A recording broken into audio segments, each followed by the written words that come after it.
उठ गए बच्चे, अब तो हम सुनेंगे नानी के संग। सच्ची जुबानी दिल को लुभानी, नानी की कहानी, प्यारी सी वाणी में प्यारी कहानी, सबक देगी नानी। चलो चलो सब लोग बैठ जाओ और आज का सबक सुनो। आज का सबक है, हमें किसी की भी मदद करने से पीछे नहीं हटना चाहिए। मदद कब मदद बनकर वापस मिल जाए, इसका न तो कोई समय होता है और न ही कोई खबर। कहानी सुना के समझाओ ना नानी माँ। ठीक है, दूध पियो और कहानी सुनो। पियो, तुम भी पियो। कहानी है हालात के मारे नारायण की। नारायण एक दिन अपनी झोपड़ी में गहरी नींद में सो रहा था।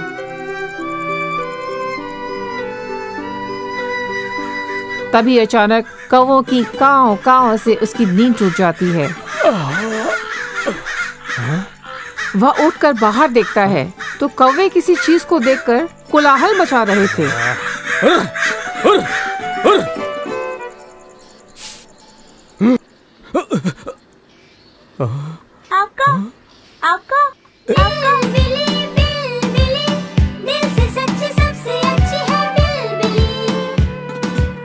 कौन हो तुम? बिलबिली। बिलबिली?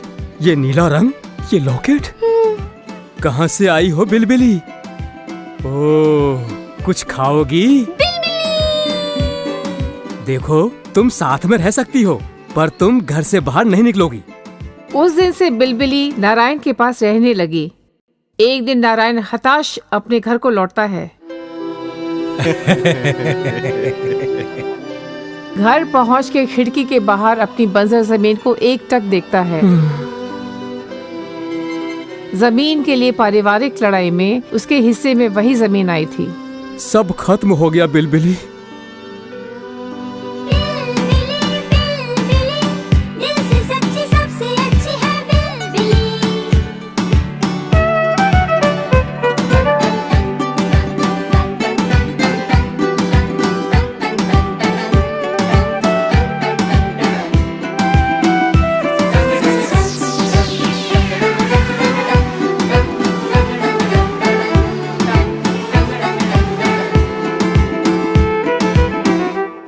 सुबह जब नारायण उठता है तो जमीन का रंग रूप देखकर उसकी आंखों में चमक आ जाती है।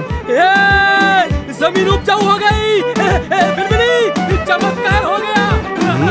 चमत्कार हो गया। उसी शाम कुछ गांव वाले उसके घर आते हैं। कल देर रात तुम्हारे खेत पे हमने अनोखी नीली रोशनी चमकती देखी।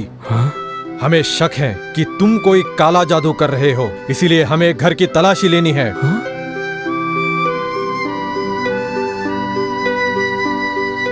तलाशी के दौरान उन्हें बिलबिली दिख जाती है।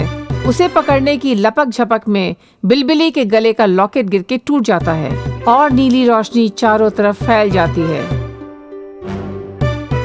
उसी नीली रोशनी को देख के अंतरिक्ष से एक वाहन नीचे उतरता है।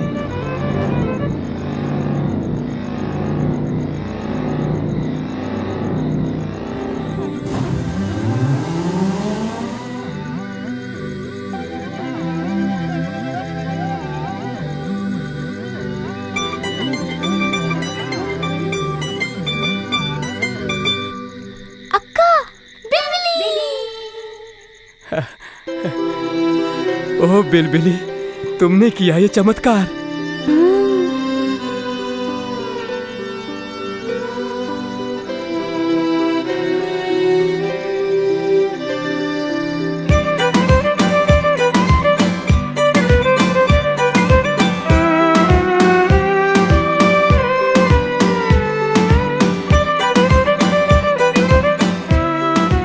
अनजाने में की गई एक अनजान की छोटी सी मदद नारायण को जीवन भर की खुशी दे जाती है। समझे? बिल्कुल समझ गए नानी माँ। चलो चलो, अब स्कूल